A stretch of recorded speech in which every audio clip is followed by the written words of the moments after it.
दोस्तों नमस्कार। दोस्तों हम सब ट्रू कॉलर इस्तेमाल करते हैं। आपको पता होगा कि ट्रू कॉलर क्या करता है कि एक टैगिंग कर देता है कॉल का। तो ये बताने के लिए जो यूज़र है कि ये स्पैम है कि ये जेन्युइन कॉल है। और हम सब जो है स्पैम से ग्रस्त हैं, इतना परेशान है कि फ़ोन कॉल उठाना भी बंद कर दिया। अब टीआरएआई ने ट्रू कॉलर को कहा है कि उनके जो स्पैम टैगिंग का जो प्रोसेस है उसमें वो मॉडिफिकेशन करे, और जो टीआरआई ने जो लेन्स अलाउ किए हैं मार्केटिंग के लिए या गवर्नमेंट एजेंसी आरबीआई बैंक्स को कॉल करने के लिए, जो नंबर सीरीज है 140 एंड 1600, उसके अंदर में दखल अंदाजी ना करे।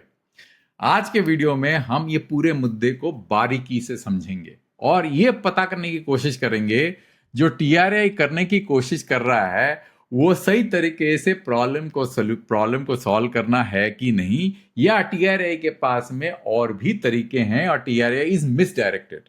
और ट्रू कॉल का पोजीशन क्या है ये भी हम समझेंगे। तो बिना किसी देरी के दोस्तों मैं अपने प्रेजेंटेशन में जाता हूं और आपको बताने की कोशिश करता हूं कि ये जो टीआरआई वर्सेस ट्रू कॉलर का मुद्दा है क्या, और ये जो मुद्दा है इसमें कौन डिसाइड करेगा कि कॉल ट्रस्ट वर्दी है कि नहीं। क्योंकि टीआरआई क्या कह रहा है कि देखिए डिफरेंट टाइप ऑफ नंबर्स होते हैं, है ना।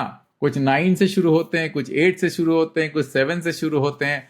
तो टीआरआई ने कहा देखिए साहब, आप जो है कोई भी दूसरा नंबरिंग सीरीज यूज नहीं करेंगे अगर आप मार्केटिंग कॉल करना चाहते हैं अपने उपभोक्ताओं को, या बैंक्स जो है अपने कंज्यूमर को रीच आउट करना चाहते हैं, वो एक अलग जो है नंबर सीरीज यूज करेंगे जिससे कि यूजर को एक कॉन्टेक्स्ट मिल जाए। मतलब उसको पता चल जाए कि भैया ये तो मार्केटिंग कॉल है और ये बैंक से आने वाला कॉल है, और कोई दूसरे नंबर से कोई कॉल कर रहा है तो वो कॉल जो है अलग तरीके से ट्रीटमेंट होगा। तो टीआरआई ने एक लेन क्रिएट कर दिया 140 का एंड 1600 का, और उसमें टीआरआई ने ट्रू कॉलर को ये कह रहे हैं कि आप उस लेन के अंदर में दखल अंदाजी मत करिए। कहने का मतलब ये है कि ये जो 1600 का जो कॉल है या 1400 कॉल है उसको आप टैग नहीं करिए कि एज स्पैम, लाइकली स्पैम और फ्रीक्वेंटली ब्लॉक, ये मत करिए, क्योंकि ये हमारा लेन है। इस लेन के अंदर में जो कॉल आ रहा है वो ट्रस्ट वर्दी होना चाहिए एस टीआरआई, और टीआरआई के पास में अलग विकल्प है उसको कंट्रोल करने का। तो ये ही एक मुद्दा है। तो क्वेश्चन ये है कि कौन ट्रस्ट डिसाइड करेगा, टीआरआई ट्रस्ट डिसाइड करेगा या ट्रू कॉलर जो कर रहा है वो सही है। तो टीआरआई का लॉजिक बड़ा सिंपल है, जो मैंने आपको समझाया कि टीआरआई ने दो अलग अलग लेन क्रिएट कर दिए। एक जो है 14 सीरीज का लेन है जो कि प्रमोशन कॉल्स का है, और इसको कस्टमर जो है डीएनडी से कंट्रोल कर सकता है। वो कहता है मेरे को नहीं चाहिए प्रमोशन कॉल, मैं इसको ब्लॉक कर देता हूं तो आपके पास प्रमोशन कॉल आएंगे नहीं। और एक 1600 का सीरीज है जो आप ब्लॉक नहीं कर सकते, वो बैंक्स हो गया, फाइनेंस कंपनी हो गया, इंश्योरेंस कंपनी है, वो आपको रीच आउट करेंगे। तो इस तरह से जो है टीआरआई का लॉजिक है कि भाई स्पेशल नंबर हमने क्रिएट कर दिया जिससे कि उसका सीएलआई देखने के बाद, नंबर देखने के बाद में यूजर को एक कॉन्टेक्स्ट मिल जाता है कि देखिए ये कॉल को मैं कैसे ट्रीट करूं, सीरियसली लूं कि नहीं लूं। अगर ऑर्डिनरी नंबर से कोई कॉल करता है तो पता नहीं चलेगा कि मार्केटिंग कॉल है कि नहीं है। तो यही टीआरआई का मेन पॉइंट है बताने का कि देखिए आप इन दोनों सीरीज में आप छेड़खानी नहीं करिए। आप जो है वो ट्रू कॉलर को कह रहा है कि भाई इसमें आप दखलंदाजी नहीं करिए, इसमें मैंने अपने एजेंसीज को पूरा अलाउ किया है कि वो कस्टमर को इन दोनों पाथ से रीच आउट कर सकते हैं। अब हो क्या रहा है दोस्तों, हो ये रहा है कि ये दोनों सीरीज जो है 140 एंड 1600 सीरीज मिसयूज हो रहे हैं। मतलब क्यों मिसयूज हो रहे हैं? क्योंकि यूजर्स जो है उनको ब्लॉक करने की कोशिश कर रहे हैं, वो कर रहे हैं ब्लॉक, तभी तो मिसयूज हो रहे हैं। अगर यूजर को ये वैल्यू लगते हैं कि ये दोनों सीरीज से जो कॉल आ रहे हैं वो वैल्यूबल हैं और वो उनको परेशान नहीं कर रहे हैं, कब जरूरत है तभी रीच आउट कर रहे हैं, तो वो इनको ब्लॉक क्यों करेंगे? अब इतने ज्यादा कॉल ब्लॉक्स हो रहे हैं, ब्लॉक हो रहे हैं, तो ट्रू कॉलर क्या कर रहा है? ट्रू कॉलर क्योंकि वो क्राउड सोर्सिंग से जो है इंफॉर्मेशन गैदर करता है, तो वो बता रहा है अपने कस्टमर को कि देखिए फ्रीक्वेंटली ब्लॉक नंबर है। तो इससे क्लियर पता चलता है कि ये जो कॉल्स है वो मिसयूज तो जरूर हो रहे हैं, and that's why the users are blocking them. अच्छा, हो क्या रहा है कि नंबर सीरीज जो है trust versus call level trust, ये बहुत इंपॉर्टेंट है। अब टीआरआई ने क्या किया? टीआरआई ने कह दिया भैया नंबर सीरीज से, इस नंबर से कोई अगर कॉल करेगा 1600 या 140 से, वो नंबर जो है कॉल, वो है आपका नंबर सीरीज ट्रस्ट है। अब ये जो है जरूरी नहीं है कि जो 1600 या 140 से कॉल करेगा वो हमेशा ट्रस्ट वर्दी कॉल होगा। इसका मतलब क्या होगा? Just because the numbers originate in your phone, मतलब ऐसे CLI, आप इसको ट्रस्ट वर्दी नहीं मान सकते हैं। यही मैं आपको समझाऊंगा इस प्रेजेंटेशन में कि क्या करना पड़ेगा TRAI को in order to generate that level of trust which cannot be guaranteed just by the number series trust. It has to be call level trust, means each and every call, सब call को individually verify करना पड़ेगा। अब कैसे verify करेंगे वो आप समझते हैं। अच्छा, नाउ TRAI क्या कहता है कि भाई मैं तो उन्हीं लोगों को नंबर असाइन करता हूं जो कि इंडिविजुअली जिस टाइम में नंबर असाइन होता है उस टाइम में वेरीफाई होता है। मतलब एंट्री जब वो एंटर करता है, वो नंबर सीरीज जब असाइन होता है उस टाइम में वेरीफाई हो जाता है। तो जब उस टाइम में वेरीफाई हो जाता है उसके बाद उस नंबर के साथ क्या होता है उसको TRAI जो है उसको ज्यादा मॉनिटर करता नहीं, करता भी होगा पर उसका वो प्रोसेस जो है वो रोबस्ट नहीं है। तो क्या होता है दोस्तों कि भाई एंट्री लेवल तो वेरीफाई हो गया पर उसके बाद में कॉल लेवल जो है वेरिफिकेशन नहीं हो पाता। अब उसमें प्रॉब्लम क्या है दोस्तों कि कोई एंटिटी जो है इस नंबर को अगर मिसयूज करता है तो उस मिसयूज को कंट्रोल करने का तरीका इतना रोबस्ट नहीं है। बहुत सारे तरीके हो सकते हैं, या तो वो एजेंसी मिसयूज कर रहा हो, या किसी थर्ड पार्टी उस नंबर सीरीज को यूज करके मिसयूज कर रहा हो, या PABX से वो नंबर जनरेट हो रहा हो जो कि क्लोन नंबर हो। क्योंकि एक बार आपने PABX यूज किया, कोई भी नंबर जनरेट कर सकते हैं। आपने अगर 1600 का कोई नंबर जनरेट कर दिया और वो नंबर फ्लो कर रहा है सिस्टम से और पर कॉल लेवल वेरिफिकेशन अवेलेबल नहीं है, तो फिर जो है सिस्टम को कैसे पता चलेगा कि ये जो 1600 से कोई जो नंबर कर रहा है वो जेन्युइन है कि वो नंबर जो है स्पूफ्ड है? क्योंकि आप PABX यूज करके आप जो है उस नंबर को वो स्पूफ कर सकते हो, तो ये पता नहीं चलता है ना। तो इसलिए वन टाइम रजिस्ट्रेशन के टाइम में verification confirms the entity is legitimate and authorized to use the number, but the number can be trusted not for every call। मतलब हर कॉल के लिए वो नंबर ट्रस्ट नहीं हो सकता, जिसके रीजन मैंने आपको बताया कि वो नंबर कोई चोरी कर सकता है, क्लोन कर सकता है, या PABX से जनरेट कर सकता है और आपके फोन में वो नंबर डिस्प्ले हो सकता है ना। तो ट्रस्टेड सिस्टम कैसे, मतलब ये trusted looking number can still be spoof. मतलब जो नंबर आपने वेरीफाई किया है वो कैसे स्पूफ हो सकता है, जो मैंने आपको बताया। आपका मान लीजिए कि एक जेन्युइन नंबर प्लेट है और यहां पे एक आदमी PABX लेके बैठा हुआ है जिसके अंदर में आप कोई भी नंबर जनरेट कर सकते हैं। अब उसने क्या किया, इस नंबर को जनरेट करके क्लोन कर दिया। अब क्लोन करने के बाद में इस क्लोन नंबर से, जो कि TRAI ने लेन क्रिएट किया है ना, TRAI ने किया कि लेन क्रिएट किया, भैया 1600 को आप छुएंगे नहीं। अब इस नंबर से वो क्या कर रहा है कि आपके नेटवर्क को इस्तेमाल करते हुए कस्टमर को कॉल कर रहा है। कस्टमर को दिख रहा है कि ABC बैंक कॉल कर रहा है, बट ये तो एक्चुअल नंबर है ही नहीं। ये ABC बैंक या कोई भी बैंक, ICICI, SBI, कोई भी बैंक है, वो नंबर जो है जिसको असाइन किया है कोई दूसरा आदमी, इसको क्लोन करके आप सिस्टम में कस्टमर को जो है डिस्प्ले कर रहा है। अब CLI वेरिफिकेशन का जो मैकेनिज्म है वो फुल प्रूफ नहीं है इंडिया के अंदर में, क्योंकि वो एंड टू एंड कॉल को एनक्रिप्ट नहीं करता। जो मैंने एक वीडियो में आपको बताया था कि जब ओरिजिनेट होता है और ओरिजिनेट होकर नेटवर्क से जब जाता है तो ये कॉल वेरीफाइड नहीं है, एनक्रिप्टेड नहीं है। ये कॉल जो है ये अनएनक्रिप्टेड कॉल है, और जो CLI जनरेट होता है वो लोकल प्लेयर जो है डेटाबेस से डिप करके डायरेक्टली उठा लेता है। तो उसको पता नहीं होता कि कॉल स्पूफ्ड है कि जेन्युइन कॉल है ना। तो ए फैमिलियर और protected number display on the handset is not itself a proof of is genuine origin, है ना। तो कॉलर आईडी स्पूफ हो सकता है। अच्छा, जैसे मैंने आपको बताया कि जो seen app can look up a name but it can it verify the call. क्या वो कॉल को वेरीफाई कर सकता है? नहीं कर सकता, क्योंकि एंड टू एंड कॉल जो है एनक्रिप्टेड नहीं है। वो सीनैप डेटाबेस जो है वो टर्मिनेटिंग जो है आपका स्विच जो है वहां से वो पिकअप होता है। पिकअप होने के बाद में यहां से पिकअप होके वो डिस्प्ले हो जाता है। तो जब जनरेट हुआ ये हो सकता है स्पूफ्ड कॉल हो। तो जब तक end to end encrypted call नहीं होगा, वो सर्टिफाइड कॉल नहीं होगा, साइंड नहीं होगा, जैसे आप इंटरनेट के सेशन होते हैं वो स्पूफ नहीं हो सकते, क्योंकि आपका जो सेशन जो ओरिजिनेट होता है आपके पीसी से वो एनक्रिप्टेड होता है, एंड टू एंड साइंड होता है। आप अपने जो है की से, प्राइवेट की से उसको सिग्न साइन करते हैं, वो पब्लिक की से उसको डिक्रिप्ट करता है। तो ऐसा कोई प्रोसेस तो आपके सिस्टम में है नहीं, टेलीकॉम सिस्टम है, बिकॉज पुराना सिस्टम यूज करते हैं। तो correct database false input will lead to misleading output, इसलिए जो ये सीनैप जो आपका डिस्प्ले हो रहा है वो गलत डिस्प्ले भी हो सकता है। अब देखिए दोस्तों, ये स्पेशल हाईवे एनालॉजी है।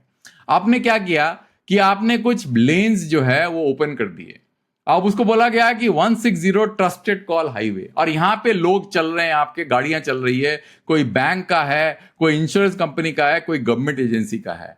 अब किसी ने इसको क्लोन कर दिया इस गाड़ी को, और किसी ने जो है अनऑथराइज एंट्री कर दिया, हाईवे के साइड से एंटर हो गया है ना, और कोई इसको मिसयूज कर रहा है, किसी और पर्पस के लिए यूज कर रहा है। तो ये जो फ्रीक्वेंटली ब्लॉक का जो टैग जो है ट्रू कॉलर दिखा रहा है, उसको टीआरआई अगर रिमूव कर दे तो क्या ये लेन जो है ट्रस्टेड लेन हो जाएगा? है कि नहीं? जब तक आप फंडामेंटल प्रॉब्लम को सॉल्व नहीं करेंगे कि क्लोन पॉसिबल ना हो, अनऑथराइज एंट्री पॉसिबल ना हो, और मिसयूज ऑफ एक्सेस पॉसिबल ना हो, तो removing the warning board does not secure the highway. यही मेरा मेन पॉइंट है। अब बाकी सारे देश में क्या होता है, बाकी सारे देश में जैसे मैंने आपको बताया कि पहला स्टेप वो बिजनेस को वेरीफाई करते हैं, उसके बाद right to use the number को कंफर्म करते हैं, फिर ओरिजिनिंग कैरियर उसको साइन करता है, मतलब डिजिटली साइन करता है, साइन करके एक सर्टिफिकेट इश्यू होता है, और वो सर्टिफिकेट जो है टर्मिनेटिंग जो है कैरियर के पास जाता है, वो उसको वेरीफाई करता है। वेरीफाई करने के बाद वो डिस्प्ले करता है कि ये कॉल जो है जहां से आया वो एग्जैक्टली वही कॉल है कि नहीं, और फिर उसको वेरीफाई करके कस्टमर को कॉन्टेक्स्ट प्रोवाइड किया जाता है। ये सिस्टम है, और इंडिया में ये इंप्लीमेंट क्यों नहीं हो सकता? क्योंकि ऐसा कोई सिस्टम बनाया ही नहीं गया है। हम लोग हर डायरेक्शन में जा रहे हैं। अब इस सिस्टम को बनाने के लिए क्या करना पड़ेगा? आपके सारे सिस्टम 4G 5G केपेबल होने चाहिए, क्योंकि वहां पे जो सिग्नलिंग यूज होना चाहिए वो होता है सिप सिग्नलिंग। आप SS7 सिग्नलिंग से ये अचीव नहीं कर सकते, जो मैंने आपको बताया। तो यूएस के अंदर में बहुत दिनों से जो है end to end call encryption का प्रोसेस है, साइन एंड ऑथेंटिकेशन का प्रोसेस है, जो कि आप इंटरनेट में यूज करते हैं। कॉलिंग सिस्टम के अंदर में अगर कॉल ओरिजिनेट हो रहा है, इंडिया के अंदर में कॉल ओरिजिनेट हो रहा है, आपको पता नहीं होता टर्मिनेटिंग स्विच को कि ये कॉल जो है एक्चुअली में उस जगह से ओरिजिनेट हो रहा है जहां से ओरिजिनेट होना चाहिए। ये स्पूफ कॉल भी हो सकता है। तो वो पता करने का कोई तरीका तो है नहीं। तो आपने अगर सीनैम बना दिया, आपने हाईवे बना दिया, जैसे मैं आपको बता रहा था, उससे फायदा क्या होने वाला है? कोई भी जो है इसको मिसयूज कर सकता है। तो वही हो रहा है अभी भी, है ना। इसीलिए वो सिस्टम जो है एक्चुअली फुल प्रूफ नहीं है। सारे देशों में इंटरनेशनली कोई भी देश चले जाइए, मोर वेरिफिकेशन मोर कॉन्टेक्स्ट। यूएस को देख लीजिए, यूरोप को देख लीजिए, यूनाइटेड किंगडम को देख लीजिए, कहीं भी हमारे जैसा सिस्टम नहीं है कि आपने हाईवे क्रिएट कर दिया, वहां पे कोई भी चल सकता है। अगर वो उसका हाईवे में चल रहा है तो उसको अलाउ करिए, उसको आप ब्लॉक नहीं करिए, उसको आप टैग नहीं करिए। ऐसा कोई सिस्टम जो है बाकी देशों में, जो कि डेवलप कंट्रीज हैं, वहां पे ऐसा सिस्टम एग्जिस्ट नहीं करता। तो व्हाट इंडिया एक्चुअली नीड्स, करना क्या चाहिए इंडिया को? पहले आप वेरीफाई करिए बैंक को, उस नंबर को देखिए वो ऑथराइज नंबर है कि नहीं। उसके बाद उसका पर्पस क्या है, जब आप कॉन्टेक्स्ट जो देते हैं फोन के अंदर में, पर्पस क्या है। जैसे मान लीजिए आईसीआईसी बैंक ने कॉल किया, वो बताएगा भाई ये कॉल जो है बताने के लिए कि भाई ये फ्रॉड, आपके बैंक के अकाउंट में फ्रॉड हो रहा है या होने वाला है, उसको फ्लैग करने के लिए मैं कॉल कर रहा हूं। तो कुछ तो पर्पस जो है उसके ऊपर डिस्प्ले होना चाहिए, जिससे कि कस्टमर को पता चले कि भैया ये सस्पिशन ट्रांजेक्शन है, फ्रॉड अलर्ट है, कस्टमर सर्विस है। ये कॉलर को डिक्लेयर करना पड़ेगा, ये डिस्प्ले करना पड़ेगा हैंडसेट के ऊपर में। इससे मोर कॉन्टेक्स्ट मिलेगा, है ना। उसके बाद कॉल को डिजिटली साइन करना पड़ेगा और वेरीफाई करना पड़ेगा जो रिसीविंग एजेंसी को कि भैया वही कॉल जहां से ओरिजिनेट हुआ, डिजिटली साइन वही कॉल है।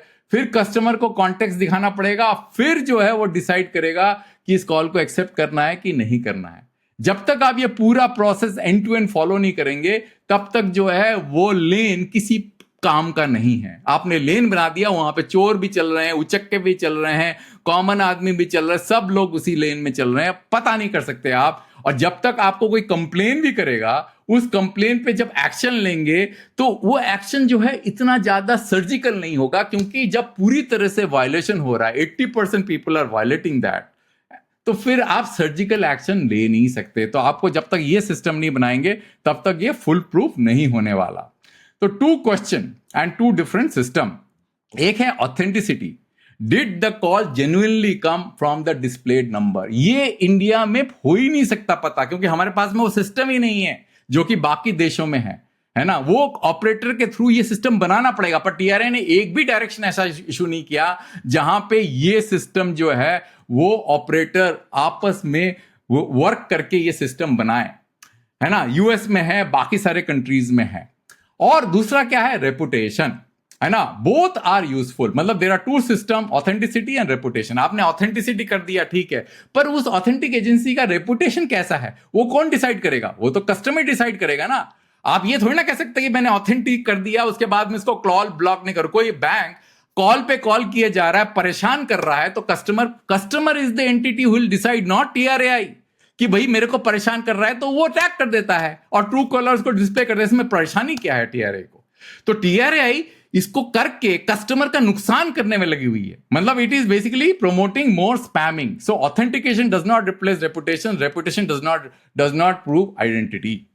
तो how TRAI can fix this system, मैंने बताया, per call digital signing, cross verification, cross operator verification, verify the purpose of the call, fraud, customer alert, transaction alert, international gateway identification, number specific complaints and reputation.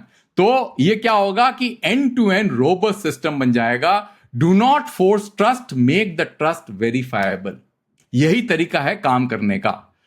Has India protected the number range but not yet the call? मतलब India ने अपने number range को तो protect कर दिया, भाई ठीक है भैया आपने ये नंबर ले, तो इसका मतलब ये थोड़ी ना है कि वो जो उसका बिहेवियर प्रोटेक्ट हो गया, उस नंबर का मिसयूज अगर कर रहा वो भी प्रोटेक्ट हो गया, जेन्युइननेस भी प्रोटेक्ट हो गया कि भाई ये जो नंबर है ये कोई दूसरा आदमी फ्रॉडलेंटली यूज नहीं कर रहा है। तो जब आपने इसको प्रोटेक्ट नहीं किया, वेरीफाई नहीं किया, आपको protect and verify the call करना पड़ेगा। बिजनेस एजेंसी को सर्टिफाई करना पड़ेगा, पूरे नेटवर्क में एंड टू एंड जो है उसको इंश्योर करना पड़ेगा जिसने कॉल किया वही कॉल रिसीव हो रहा है, कोई दूसरा आदमी जो है नाम बदल के कॉल नहीं कर रहा है। तो जब तक आप इसको इस तरह से इंप्लीमेंट नहीं करेंगे तब तक आप क्या करेंगे, ट्रस्ट नहीं जो है जनरेट कर पाएंगे कंज्यूमर को, और कंज्यूमर कॉल को रिजेक्ट करता रहेगा। आप कुछ भी करते रहिए, आप कितना भी जो है इस तरह के नोटिफिकेशन इशू करते रहिए, जो उन्होंने टीआरआई ने अभी इश्यू किया है 10 जुलाई को